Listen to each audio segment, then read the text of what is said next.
याद आया कि कौन से एग्जाम के अंदर ये क्वेश्चन जो आया था वो कोऑपरेटिव कोशिका वाला वो आया था यहाँ पे शायद 4th ग्रेड इसमें आया था 4th ग्रेड में आया था। देखो यहाँ पे बोल रहे हैं कि सबसे पहले हमने कहा कि पाचन जो होता है वो कहाँ होता है मुख में, मुख से कहाँ बोला हमने ग्रसनी, कहाँ गया ग्रसनी में। ग्रसनी को याद नहीं करेंगे लेकिन एक लाइन हमने लिख दी यहाँ पे।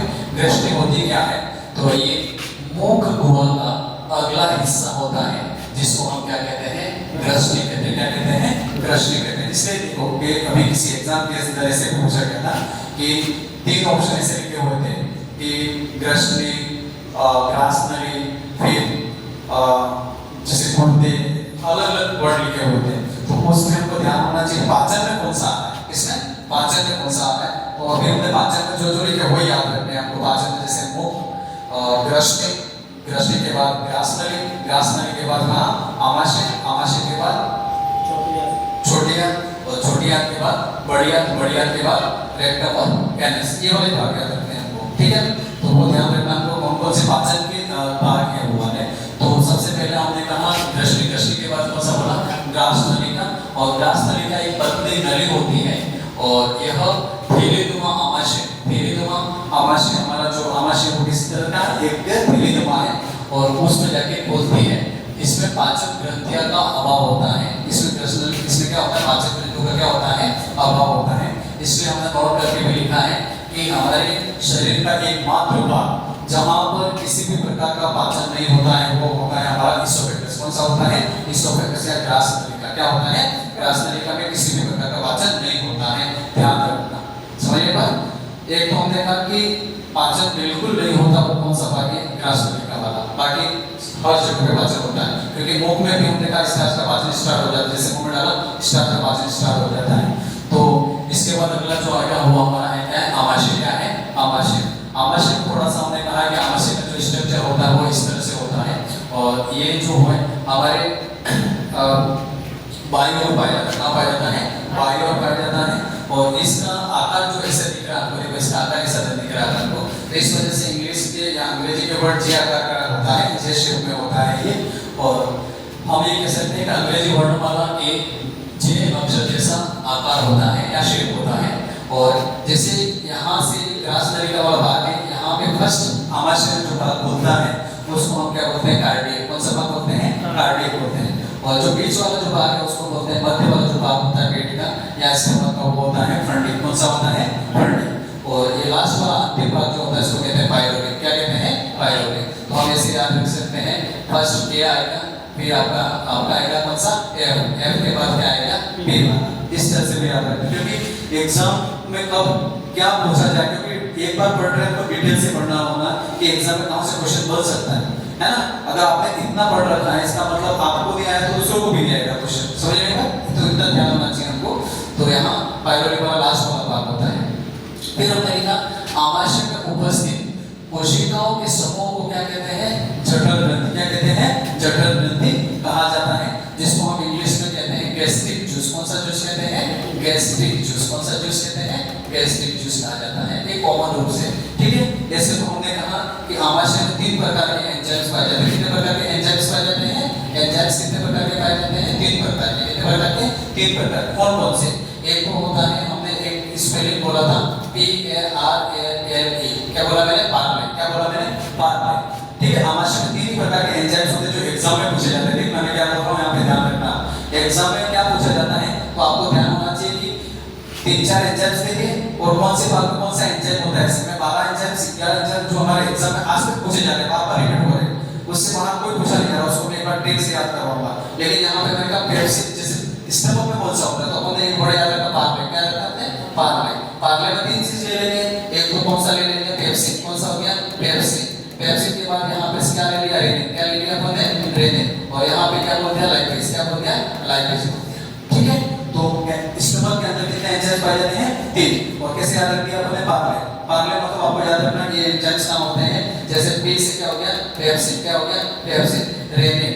और ये क्या हो गया हमारा लाइपेज। क्या हो गया लाइपेज। देखो नाम से पता पड़ा पी से पेप्सिन। पी से क्या होता है देखो प्रश्न देखो पी से पेप्सिन। पी से क्या बोलते हैं तो प्रोटीन। क्या बोलते हैं प्रोटीन। क्या बोलते हैं प्रोटीन।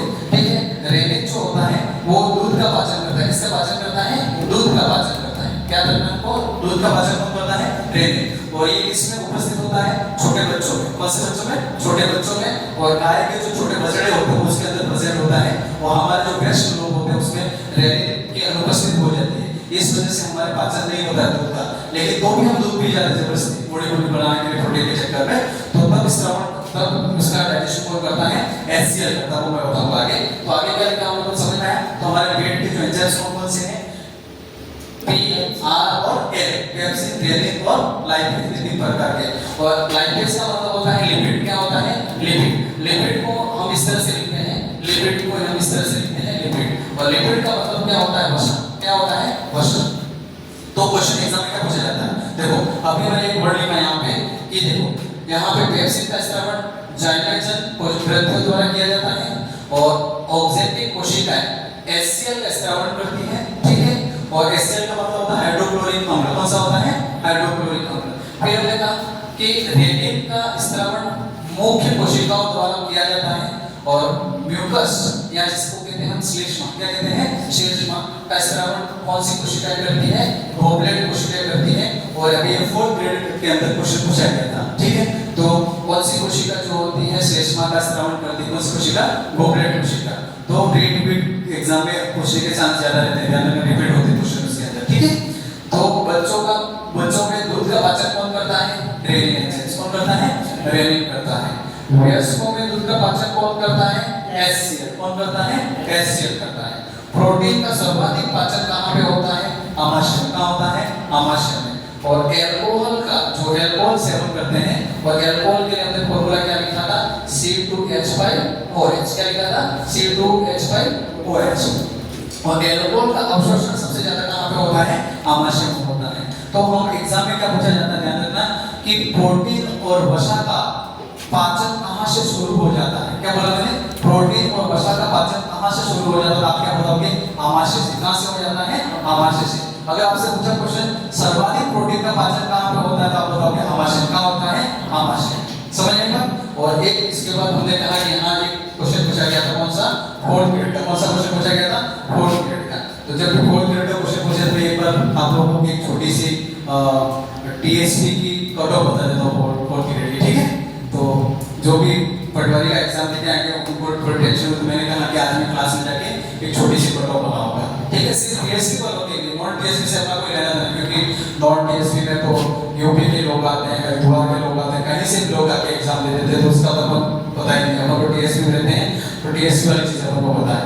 तो TSP पे छोटी सी कट ऑफ बता रहा हूँ 4th ग्रेड की। देखो क्या हो सकती है 4th ग्रेड, जिसको कहते हैं हम लोग चतुर्थ श्रेणी। क्या बोलते हैं? चतुर्थ श्रेणी, जिसको बोलते हैं 4th ग्रेड। कौन सी grade? 4th grade cut off, है ना? कट ऑफ क्या होगी? कट ऑफ देख लेते हैं। 4th ग्रेड कट ऑफ जो है हमारी क्या होगी? थोड़ा सा मैं कट ऑफ बता रहा हूँ। इसमें देखो सबसे पहले हमारा TSP कट ऑफ बोला। क्या बोला? TSP कट ऑफ, ठीक है। TSP कट ऑफ जो है 4th ग्रेड की क्या है? इस कौन से ग्रेड की? 4th ग्रेड की। तो हमारे यहाँ पे 3 कैटेगरी चलती है। सबसे पहला चलता है हमारा जनरल। क्या चलता है? जनरल। फिर चलता है हमारा SC। क्या चलता है? SC। और इसके बाद क्या चलता है? हमारा ST चलता है, ठीक है।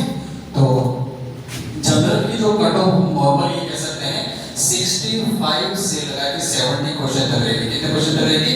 65 से 70 क्वेश्चन तक रहेगी। मतलब जिसके भी 65 से 70 क्वेश्चन सही है उनके सिलेक्शन होने की संभावना ज्यादा है या हो जाएगा, क्योंकि सीटें बहुत है। TSP में एरिया फिक्स है और यहाँ पर बाहरी लोग फॉर्म नहीं भरते इस वजह से, ठीक है। अपने मिलने वाले हमको बता सकते हो आप लोग। फिर SC जो होता है, SC में भी हम ये कह सकते हैं कि 60 से लगा के 65 तक। कितने? 60 से 65 तक। और गर्ल्स की देख लो 5 इधर कर सकते हो, लेकिन और ST की बता रहा हूँ मैं आपको 40 से लगा के 50 क्वेश्चन जो मेल के, इसके मेल के जो बॉयज होते हैं उनके, और गर्ल्स में तो आप के लोगों की 30 से 40 या हम कह सकते हैं 35 क्वेश्चन। 30 क्वेश्चन से लेकर 35 क्वेश्चन तक मेरिट चाहिए, इससे कम भी जा सकती है। लेकिन एक बार जाएगी, इसके बाद पटवारी वीडियो वगैरह बच्चों को हो जाएगा, इसके बाद इनका सिलेक्शन हो जाएगा। तो हमने कहा कि ये बता रहा हूँ जैसे 60 से 70 या हम कह सकते हैं 60 से 70 भी जा सकती है, काउंट ही जाएगी इस बार, क्योंकि एक बार डबल हो जाएगी, इसके बाद तो वापस से उधर की पटवारी वीडियो वाले थोड़ा सेलेक्ट हो जाएंगे, इसके बाद इनका सिलेक्शन हो जाएगा। एससी वाले भी हम देखेंगे यहाँ पे 55 60 नॉर्मल से आराम से जो मेन लिस्ट है जो डबल के बाद उसमें इन लोगों का भी हो जाएगा। और एसटी वालों के लिए हमने कहा कि बॉयज और गर्ल्स वगैरह जो है तो 45 तक क्वेश्चन जिसके भी राइट है उनका सिलेक्शन मेल में होने की संभावना ज़्यादा से ज़्यादा है। और गर्ल्स में तो 30 के अराउंड है, 30 35 क्वेश्चन जिसके भी राइट है जाके काउंट कर लेना, उनका सिलेक्शन हो जाएगा, ठीक है। और एक बार 4 ग्रेड बन जाओगे, इसके बाद 2 साल के बाद एडमिशन बन जाओगे, है ना। और धीरे धीरे नौकरी में घुस जाओ कैसे भी करके। और जिसने वो फॉर्म नहीं भरा उसको कभी पछतावा नहीं होगा, उसको 2 साल 3 साल बाद पछतावा होगा, ठीक है, ओके।